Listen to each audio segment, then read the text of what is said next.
dia bisa bertahan hidup kira-kira beberapa hari di laut samudra hanya dengan, saudaraku, satu lembar papan saja. Saudara yang dikasihi, itu tidak lepas daripada dia memiliki pengharapan. Amin. Contoh lain lagi, saudaraku, mengapa mahasiswa atau mahasiswi rela mati-matian belajar, bersungguh-sungguh belajar, menyangkal diri belajar. Saudara yang kasih, dia rela menyangkal diri menderita dari kesenangan kawan-kawannya yang lain karena dia punya pengharapan. Amin. Pelaut yang terlunta-lunta di tengah lautan masih bisa hidup hanya selembar papan saja. Dia punya pengharapan karena dia mau tetap hidup. Saudaraku, mahasiswa yang belajar keras sungguh-sungguh karena dia punya pengharapan, karena dia tahu ada keberhasilan yang sudah menunggu dia. Amin. Mengapa seorang yang sakit, pasien yang sakit, rela berobat, menghabiskan seluruh hartanya, berjuang untuk kesehatannya? Tidak apa-apa uang itu habis dalam pikirannya, yang penting aku sembuh, yang penting aku sehat. Mengapa dia bisa seperti itu? Karena dia punya pengharapan. Apakah pengharapannya? Pengharapannya sembuh. Amin. Haleluya. Pengharapan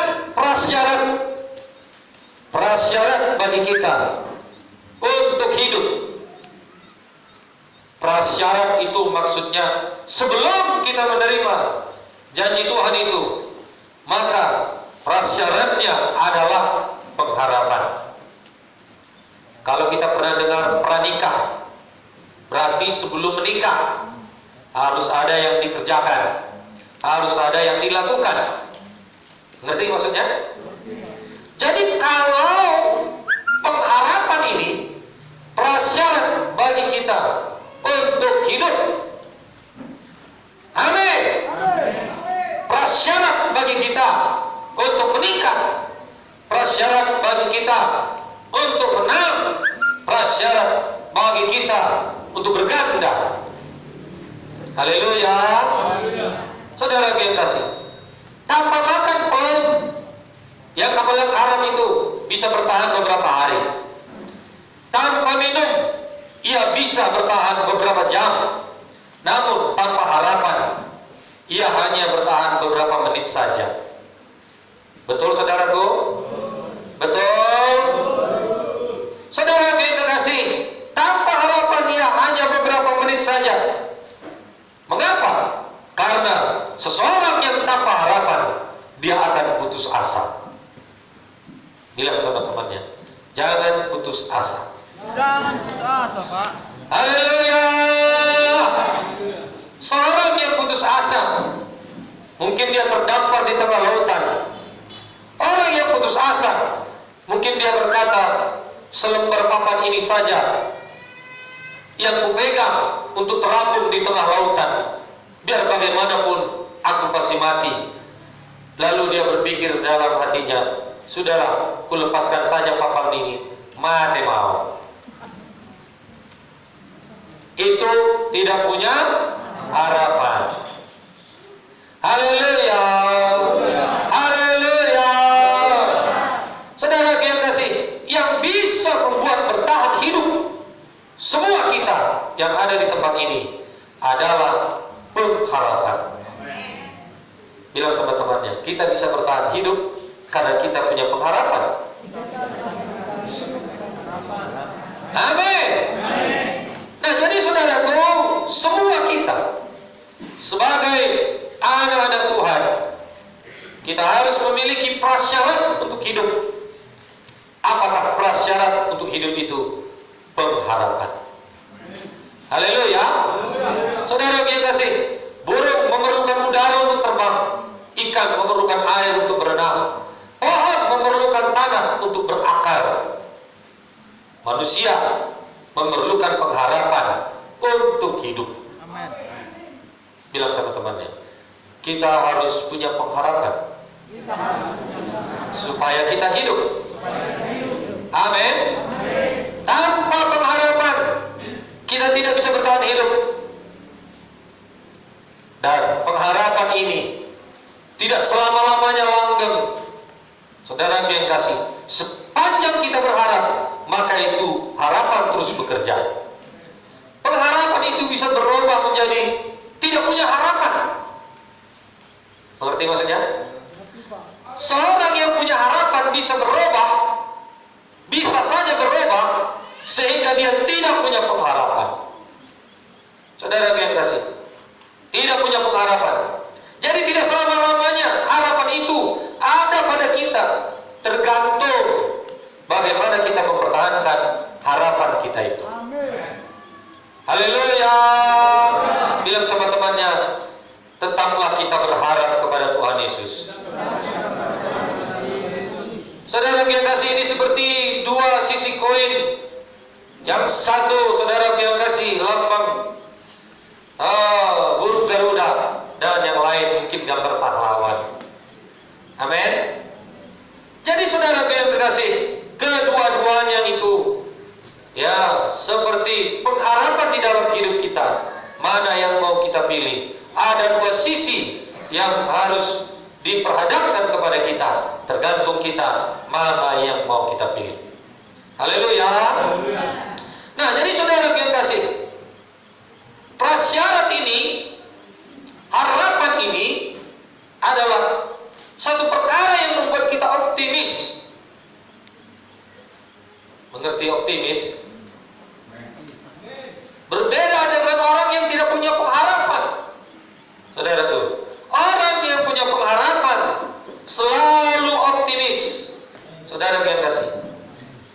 Tetapi setiap orang yang tidak punya pengharapan, apatis orangnya. Putus asa, lemah, tidak semangat, itulah apatis. Haleluya. Bahkan kalau ekstrimnya saudaraku, orang yang apatis ini sebelum dia bunuh diri, itulah yang dia percayai. Mandele lah, lemah lah, gak semangat lah. Lalu ujung-ujungnya dia bisa mengakhiri hidupnya dengan cara yang salah. Itulah orang yang tidak punya pengharapan. Bilang sama temannya, jangan hilang pengharapanmu. Haleluya. Itu yang membedakan kita dengan apa? Dengan hewan. Amin. Kita punya pengharapan untuk hidup. Pengharapan yang bisa bertahan hidup. Pengharapan sesuatu yang harus kita pegang sungguh-sungguh, saudara yang kasih. Amin. Sedangkan hewan saja dia tidak mau membunuh dirinya sendiri. Kenapa manusia mau bunuh diri? Padahal hewan itu tidak punya pengharapan. Tanya dulu temannya, kenapa manusia mau bunuh diri? Padahal manusia itu punya pengharapan. Haleluya. Ada jawabannya katanya?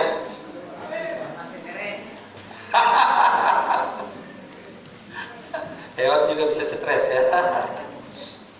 Stres-stresnya hewan, dia tidak, kerbau itu tidak mengambil parang lalu ditaruh lehernya. Tapi coba kalau manusia stres, memikiri hidup ini, boras dengan dombe, dihudut, stres dia, gaji gak naik-naik, kebutuhan hidup naik. Saudaraku, kenapa ngambil baygon jadi minumannya? Jadi mana yang waras ini sekarang? Manusia atau binatang? Kita yang waras ya. Kalau kita yang waras, jangan ambil baygon jadi minuman saudara.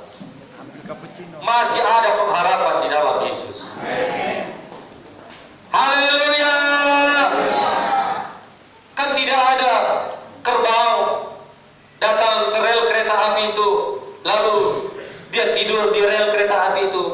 Nama Romo kereta api. Giles mau di son, acik domuduan. Gak ada kan? Tidak. Saudara yang kasih, kenapa manusia ada yang rela seakan-akan dia menantang kereta api itu? Nyaman. Tidak punya pengharapan. Jadi saudara yang kasih, bilang sama temannya, jangan hilang pengharapanmu. Amin.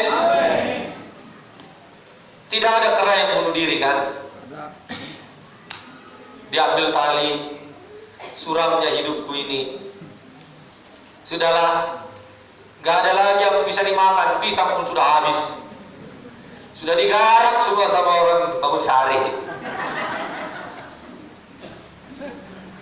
Tahu ya Pak?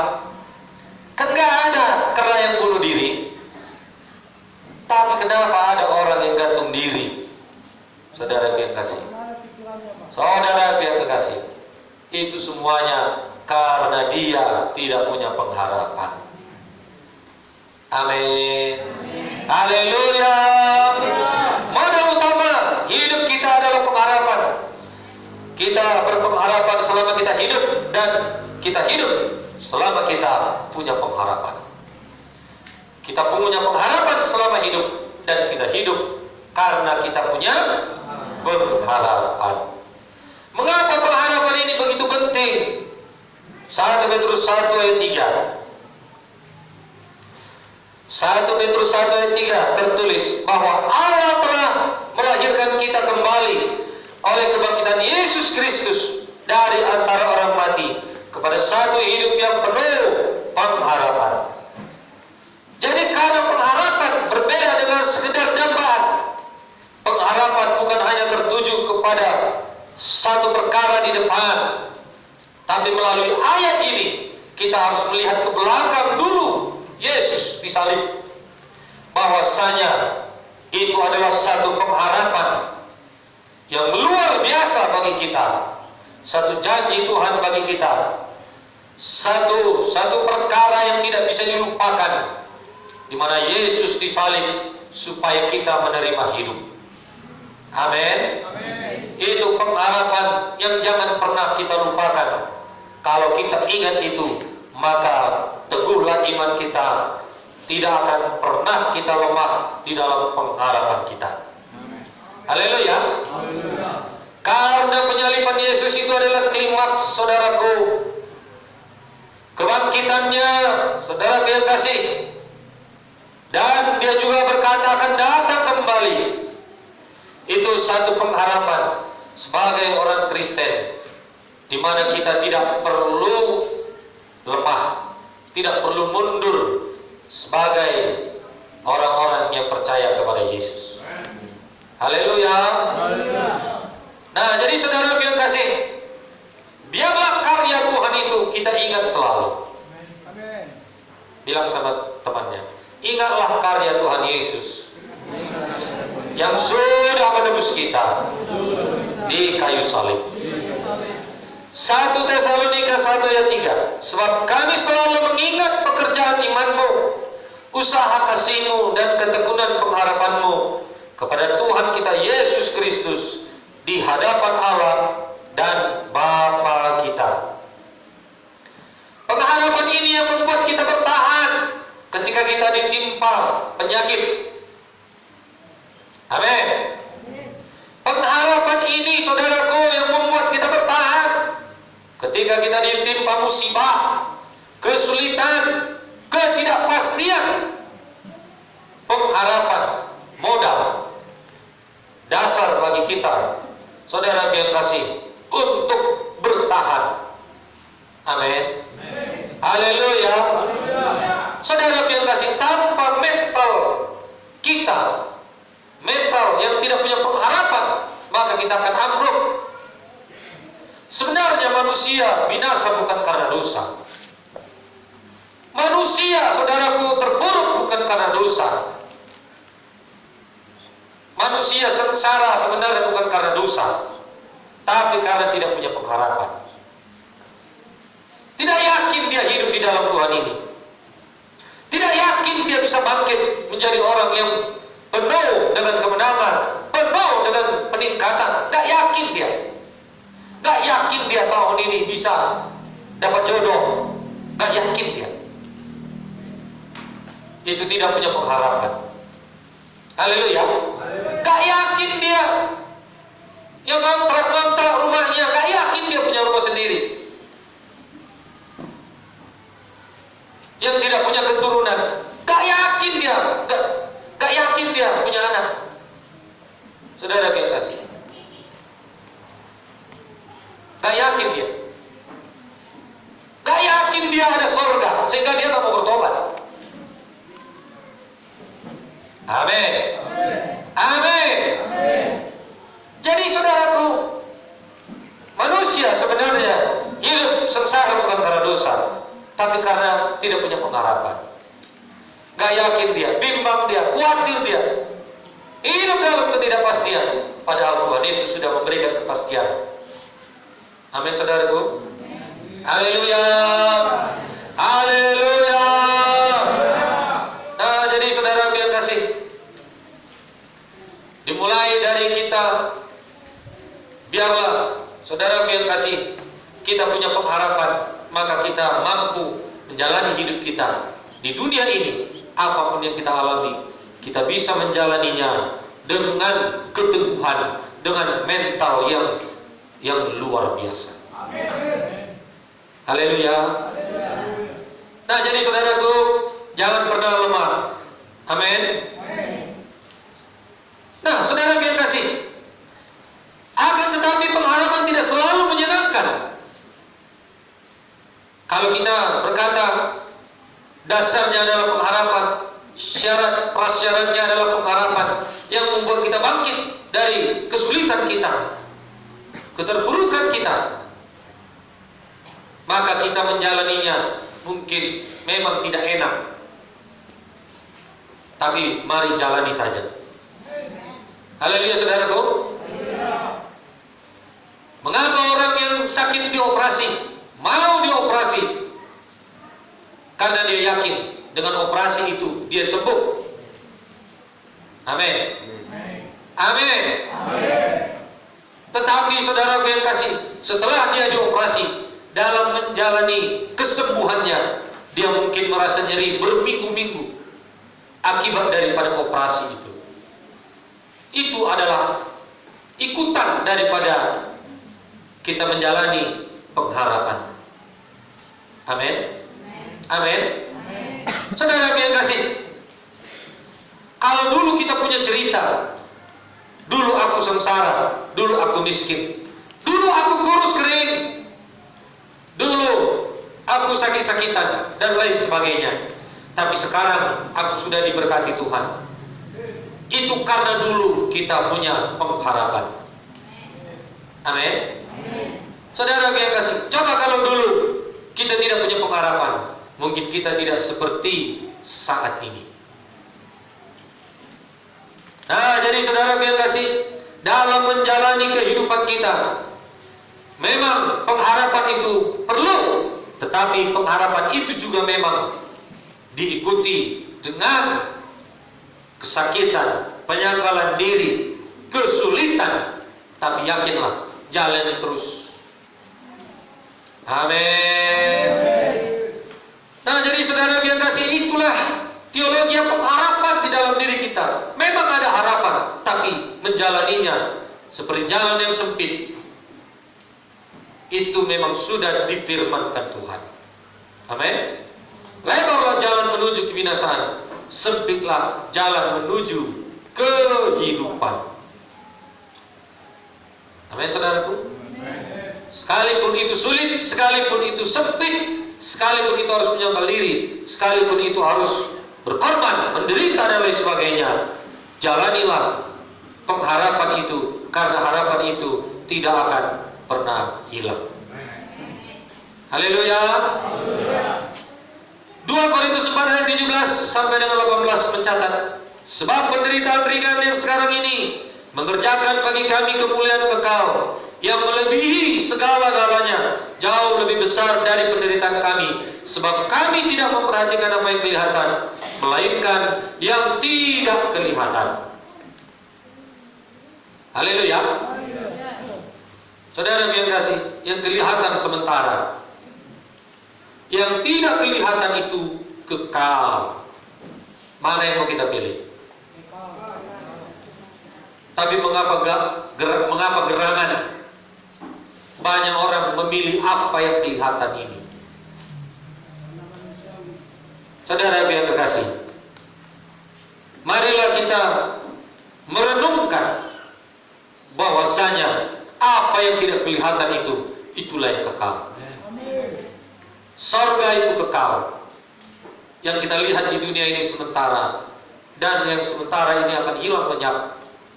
Namun kita yang memelihara keselamatan kita, sekalipun itu dalam penderitaan, jangan jual iman kita, karena ada pengharapan yang kekal. Amin. Jadi pengharapan adalah sikap positif, namun pengharapan harus dibayar dengan harga yang mahal, yaitu gigih mempertahankan pengharapan itu serta menyangkal diri untuk menunggu pengharapan itu. Amin, saudaraku. Haleluya. Nah, jadi saudaraku, apapun yang kita alami sekarang ini, saudara yang kasih, jangan pernah lupakan, jangan pernah tinggalkan pengharapan di dalam Tuhan. Haleluya. Nah, saudaraku, ada hubungannya dengan iman pengharapan ini. Ibrani 6 ayat 19-20 menyaksikan bahwa pengharapan adalah sauh yang kuat dan aman bagi jiwa yang telah dilabuhkan sampai ke belakang tabir, di mana Yesus telah masuk sebagai perintis bagi kita ketika ia menurut pengertian Melkisedek menjadi imam besar sampai selama-lamanya. Pengharapan adalah sauh jangkar. Tahu sauh? Itulah dia jangkar. Jadi kalau nggak tahu juga jangkar, nanti datang sama Pak Rocky. Dia pelaut, jadi dia tahu apa itu jangkar. Ya, jangkar itu yang begini, di tengahnya ada kaitnya gini seperti pancing. Itulah jangkar. Pengharapan itu adalah jangkar yang dilabuhkan ke dasar laut. Saudara yang kasih, sehingga kapal yang sebesar apapun kapal itu, kapal laut itu, tidak akan terbawa arus, tidak akan terbawa angin. Amin. Haleluya. Maka hidup kita yang memiliki pengharapan itu menjadi jangkar sauh sampai ke dasar laut, sehingga gelombang apapun yang kita alami, kita tidak terbawa angin. Amin, saudaraku. Gelombang apapun yang kita alami di dunia ini, kita tetap di dalam jalan Tuhan. Bilang sama temannya, pengharapan adalah jangkar bagi kita. Pengharapan adalah jangkar bagi kita. Amin. Saudara yang kasih, pengharapan berbeda dengan menginginkan.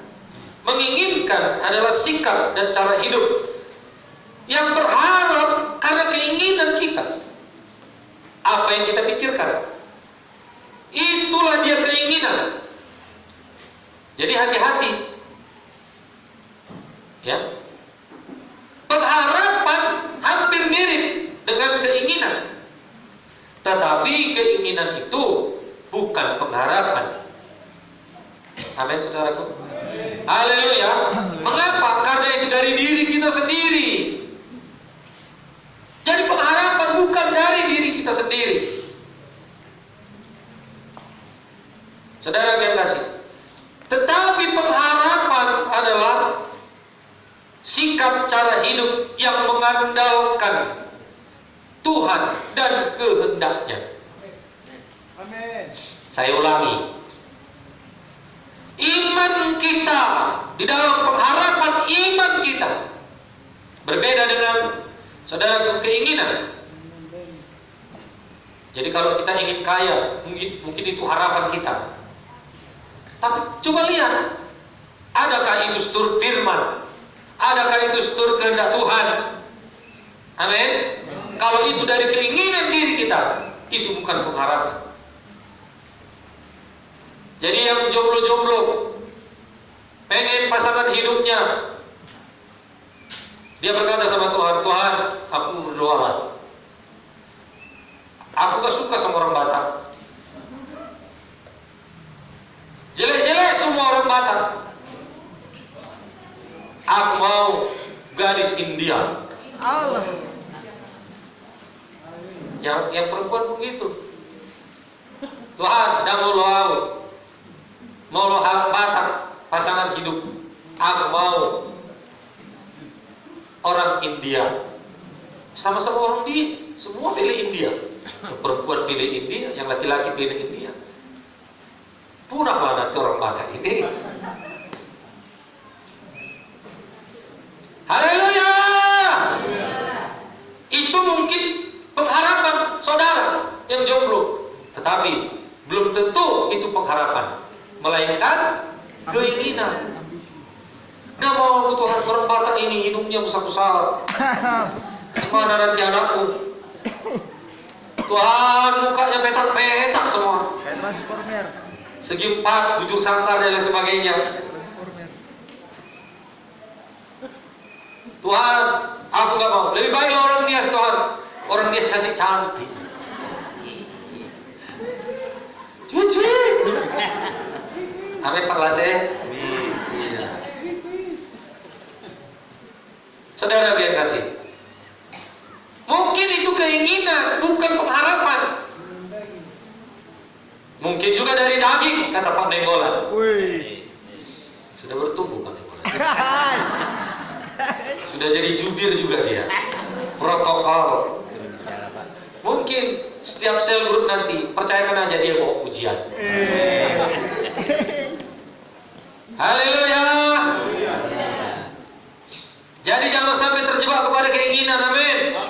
Tetapi pengharapan dalam pasangan hidup saudara yang masih jomblo ini, ingatlah apa yang Tuhan katakan, sepadan.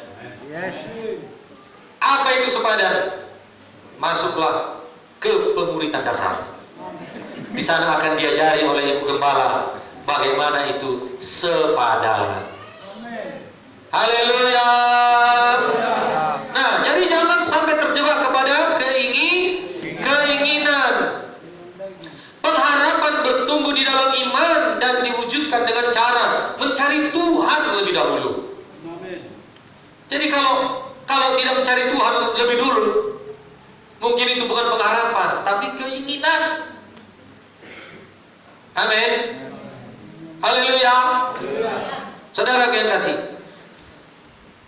mencari Tuhan di dalam iman kita terlebih dahulu, mencari Dia, mengutamakan Dia dalam doa, pujian, penyembahan, menyukai firman Tuhan. Saudaraku, Daud mengatakan Mazmur 119 ayat 147, pagi-pagi buta aku bangun dan minta tolong, aku berharap kepada firman-Mu. Daud berharap kepada Tuhan, Daud berharap kepada firman-Nya. Dia raja,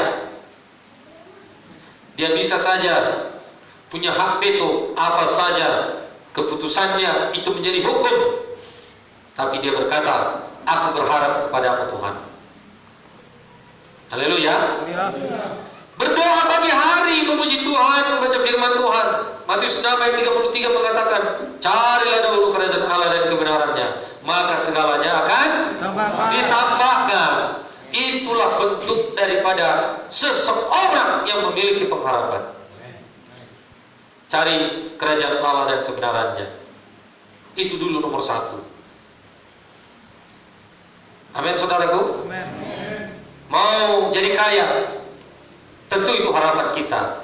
Tapi sebagaimana yang dikatakan firman, cari dulu kerajaan Allah dan kebenarannya, maka segalanya ditambahkan kepada. Haleluya. Tapi kalau Saudaraku, ibadah itu menjadi nomor 2. Nomor 1 adalah pesta. Kemana ada pesta, di situ dia ada. Berarti dia tidak punya pengharapan. Dia hanya memiliki keinginan. Amin. Haleluya. Nah, saudaraku, beberapa pengharapan yang kita dapat di dalam doa dan membaca firman Tuhan. Saudaraku, pada hari ini, ingatlah, ketahuilah, kalau kita hidup di dalam doa dan firman Tuhan, maka keluh kesah kita itu diperhatikan Tuhan. Kita punya pengharapan, tapi kalau kita utamakan Tuhan, maka keluh kesah kita itu diperhatikan Tuhan. Amin. Amin. Semangat. Amin. Atau saya balik aja. Mau saya balik? Segala keluh kesah kita tidak diperhatikan Tuhan. Saya ulangi, segala keluh kesah kita diperhatikan Tuhan. Bagi yang punya pengharapan, yang mengutamakan Tuhan di dalam hidupnya, maka keluh kesahnya diperhatikan Tuhan. Amin. Mazmur 5 ayat 2-5. Daud datang berdoa dan mengatur persembahan kepada Tuhan dan membawa semua keluh kesahnya. Lalu Tuhan mendengar. Amin. Tuhan menjawab. Itulah dia seorang yang punya pengharapan, yang dia jadikan Tuhan itu nomor 1. Saudara yang kasih, maka ikutannya bagi kita dalam menjalani hidup ini, Tuhan mendengar keluh kesah kita. Apa keluh kesah saudara hari ini? Tanya dulu temannya, apa keluh kesahmu hari ini, saudaraku? Tahu bang. Tahu bang. Tahu bang. Kalau keluh kesah saudara, mungkin di rumah hanya gulamo yang ada. Ikau rata, nadi duda. Ibu tuh kamu nadi duda? Atau yang dipulos? Male. Sayang, gak ada lagi babi panggang. Aduh. Kalau masih ada babi panggang, wah lengkaplah. Lengkaplah lapar itu. Waduh. Saudaraku, Tuhan dengar keluh kesah saudara. Amin. Saudara yang kasih. Tapi kalau ibadah gak suka, doa gak suka, baca firman gak suka, sukanya apa? Facebook. Butuh hamuno Facebook. Update status. Lagi cuci piring, foto. Ya Allah. Lagi mandikan si Jimbo, foto. Lagi makan durian, foto. Lagi sakit, cekrek.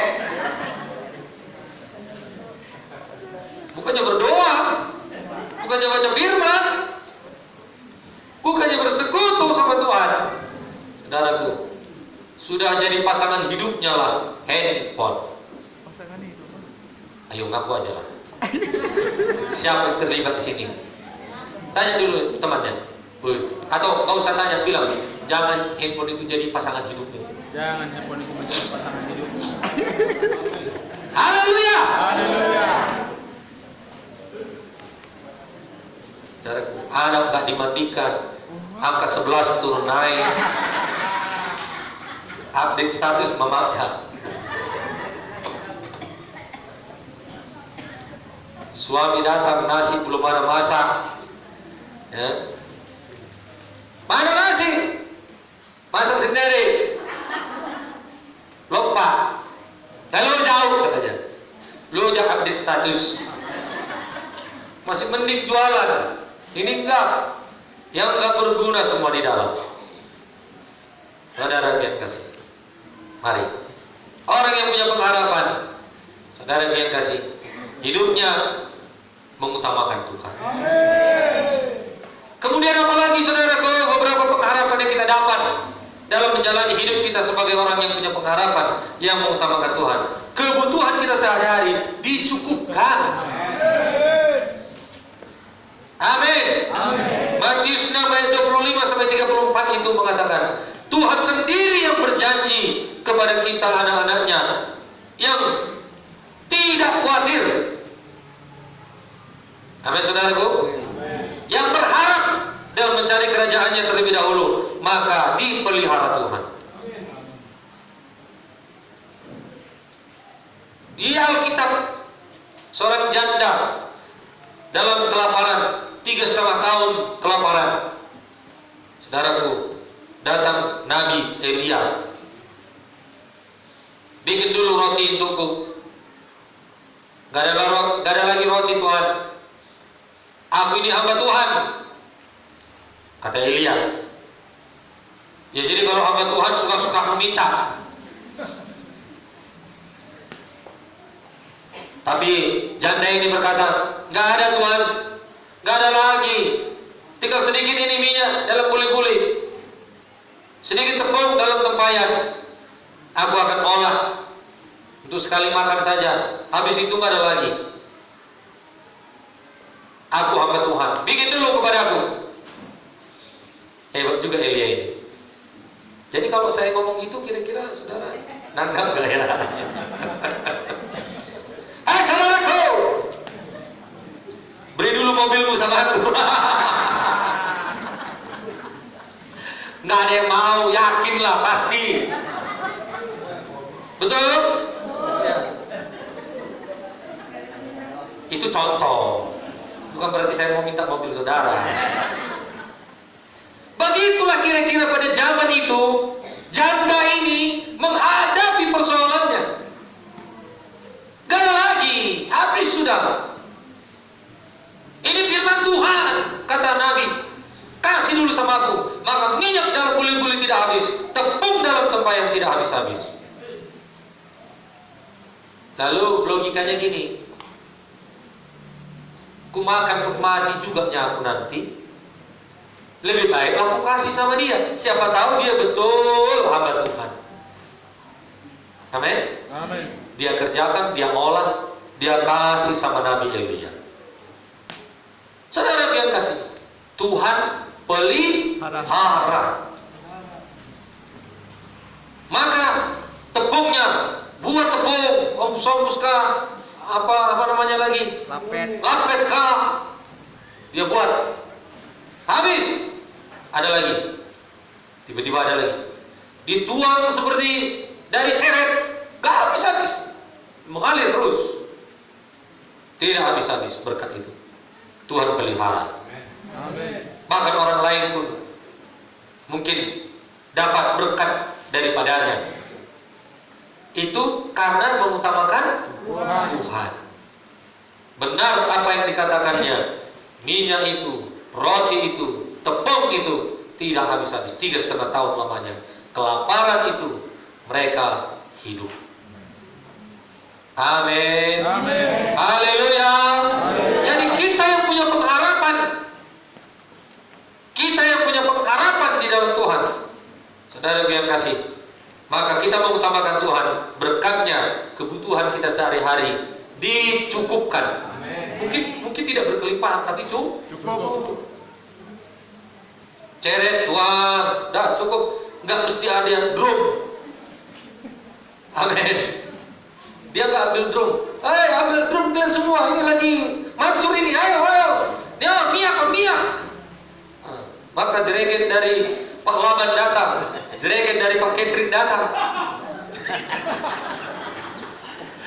jerigen dari siapa lagi penjual minyak di sini? Ada lagi? Pak Semiring. Silakan. Pak Putar ingat terus Pak Semiring. Maklumlah leadernya saudara ini. Cukup kata Tuhan. sebenarnya kita cukup itu satu berkat yang luar biasa. Amin. Bilang sama temannya, cukup itu satu berkat yang luar biasa. Cukup itu satu berkat yang luar biasa. Cukup punya rumah, cukup dapat makan, cukup dalam kesehatan. Amin. Cukup. Saudara yang kasih. Kalau pada ada berkat Tuhan yang lebih lagi, saudaraku, itu hanya untuk supaya kita bisa memperluas kerajaan sorga. Dari berkat daripada cukup ini sangat luar biasa. Bilang sama temannya, berkat dari cukup itu luar biasa. Haleluya. Nah, saudaraku, yang ketiga, berkat dari pengharapan kita yang mengutamakan Tuhan. Tuhan akan beri petunjuk dalam menghadapi permasalahan kita. Mazmur 119 147 dikatakan tadi. Ini mengatakan, pagi-pagi buta aku bangun dan berteriak minta tolong, dan aku berharap kepada firman-Mu. Pemazmur berharap mendengar pimpinan dan petunjuk daripada Tuhan. Sudah terbiasa Daud ini berdoa, minta petunjuk. Jangan sama dukun minta petunjuk. Jangan sama orang pintar yang katanya orang pintar minta petunjuk. Haleluya. Jangan. Bangun pagi-pagi berdoa. Mungkin tidak perlu kuat-kuat seperti di sini berdoa. Di rumah bisi-bisi pun kita berdoa. Tapi bersekutulah sungguh-sungguh sama Tuhan. Dia akan berikan petunjuk. Amin. Haleluya. Jadi jangan khawatir. Amin. Amin. Utamakanlah persekutuan kita dengan Tuhan di dalam doa. Amin. Dalam pujian penyembahan kita, peliharalah itu. Tinggallah di dalamnya. Saudara, sukailah itu. Senangilah itu. Berurat berakarlah di situ. Sangat sederhana, saudara yang kasih. Oleh karena itu jangan ada yang lain yang memikat hati kita. Amin, saudaraku. Jangan ada gadget dan lain sebagainya yang lebih menarik kita. Duduk di bawah kaki Tuhan, dengar suara Tuhan, puji Dia, sembah Dia. Haleluya. Nah, yang terakhir, tapi masih banyak ini, 1 jam lagi mungkin gak habis. Pengharapan sebagai sikap dan cara hidup. Saya hujud saja. Sikap dan cara hidup yang berpengharapan dapat dilakukan dengan selalu berpikir dan bertindak atas dasar, ingat, pasti Tuhan berikan jalan keluar. Kita yang punya pengharapan, ingat, Tuhan berikan jalan keluar. Bilang sama temannya, Tuhan berikan jalan keluar. Yang kedua, orang yang punya pengharapan tekun dan berjuang, berdaya juang tinggi, semangat juang yang mental baja. Amin. Saudara yang kasih, kenapa pendaki gunung ada yang mati? Saudara, mungkin dia sudah capek, air minum mungkin sudah habis, letih, sementara tujuan sudah entah di mana berada. Saudara yang kasih, orang yang mendaki gunung mati bukan karena kehabisan bekal, tapi karena dia berhenti lalu duduk, kecapean mungkin dia duduk, terlentang dari situ. Tanah itu menyerap panas yang di tubuhnya, akhirnya dia bisa mati. Kebanyakan orang yang mendaki gunung meninggal dalam keadaan terduduk. Berarti dia beristirahat karena mungkin capek rasanya. Tetapi kuncinya sebenarnya pendaki gunung itu supaya jangan mati di tengah hutan belantara, terus saja berjalan. Kalau sudah tersesat, terus saja berjalan. Kalau kita terus berjalan di dalam jalan-jalan setapak itu, pasti ada satu rumah, ada 2 rumah di tengah hutan itu yang bisa menolong kita. Haleluya. Haleluya. Jadi Ibrani 10:23, marilah kita teguh berpegang pada pengakuan tentang pengharapan kita, sebab Ia yang menjanjikannya setia. Berjalan terus. Mungkin kita sekarang ini seperti berjalan di dalam hutan belantara, saudara yang kasih, tapi jalani terus. Nggak tahu lagi, sudah gelap rasanya dunia ini. Takut, khawatir, matilah aku. Begitulah kira-kira pikiran kita ini. Saudara yang kasih, jalani terus kehidupan kita ini di dalam Tuhan. Amin. Perjalanan kehidupan seorang percaya akan menghadapi masa-masa yang sukar, seperti yang kita baca tadi. Tapi ketahuilah saudaraku, 2 Timotius 3:1 mengatakan bahwasanya memang inilah hari-hari masa yang sukar itu. Mau tidak mau memang harus kita jalani. Itu sebabnya pengharapan di dalam Tuhan menjadi modal utama untuk melaluinya dengan berkemenangan.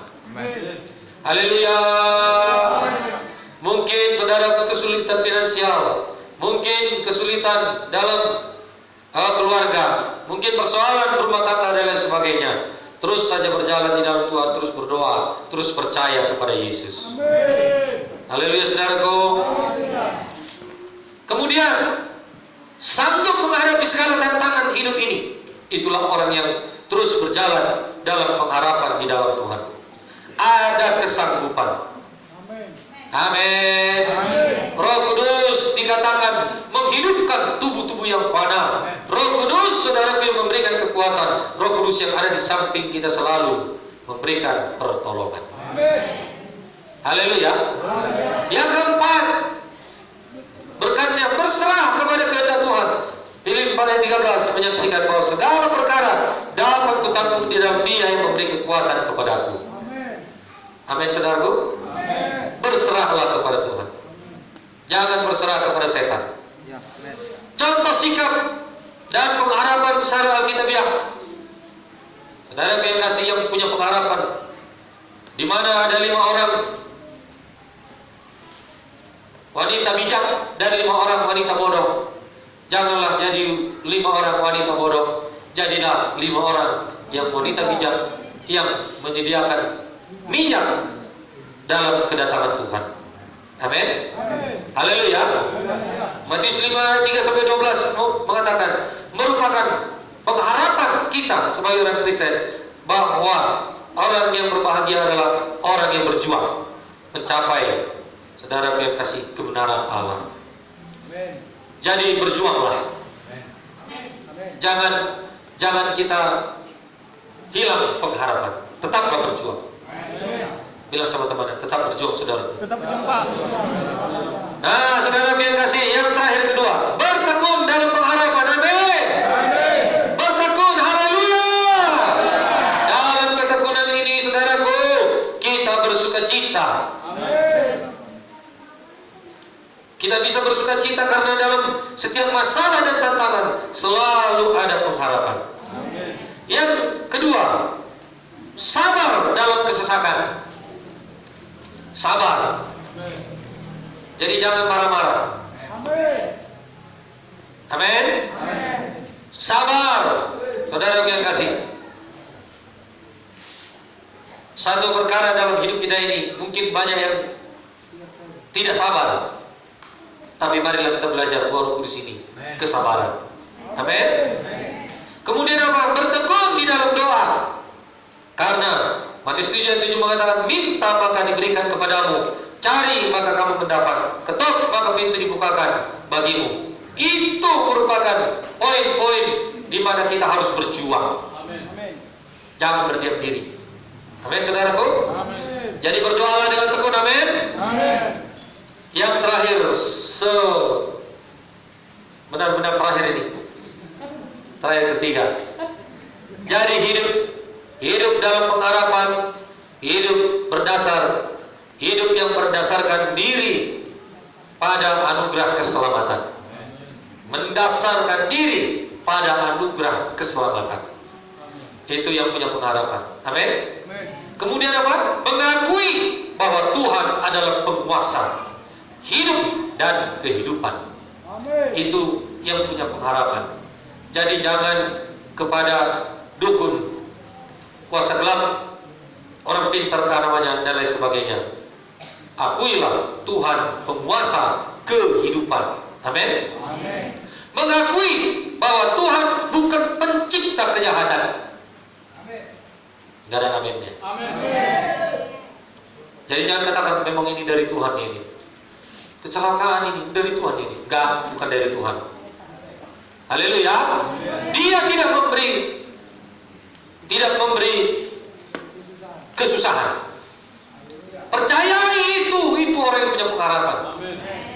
Amin. Amin. Tidak ada Tuhan memberi sakit penyakit. Tapi kenapa ada penyakit? Semua salah setan. Nanti setan sikit takut, sikit takut. Ayo hono, si ngokus. Ala di gudang di babi panggang, iya lah kok satu rok. Ayawi salah kok, kata setan. Nggak semua salah setan. Haleluya. Haleluya. Saudara yang kasih. Jadi jangan salah-salah ke setan. Cek dulu, amin. Amin. Ada 3 masalah itu sering datang kalau kita sadari. 1 karena dosa, 1 karena kebodohan, Ya. baru 1 lagi karena setan, karena iblis. Jadi yang mana? Kalau karena kebodohan, belajarlah dari situ, jangan terulang lagi. Haleluya. Haleluya. Kalau karena dosa, Bertobat. bertobat. Kan gampang. Haleluya.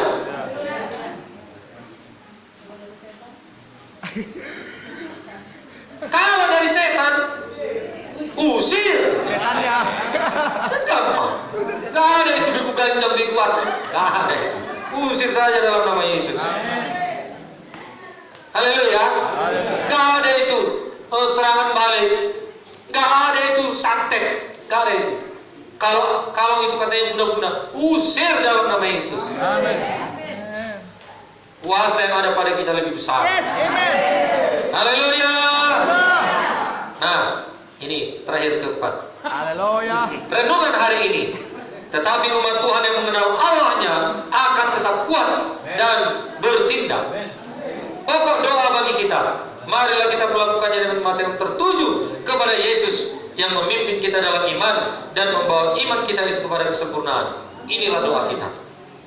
Hikmatnya hari ini, segala perkara dapat kutanggung di dalam Dia yang memberikan kekuatan kepadaku. Matamu, biar kita ulangi lagi. Mari kita bangkit.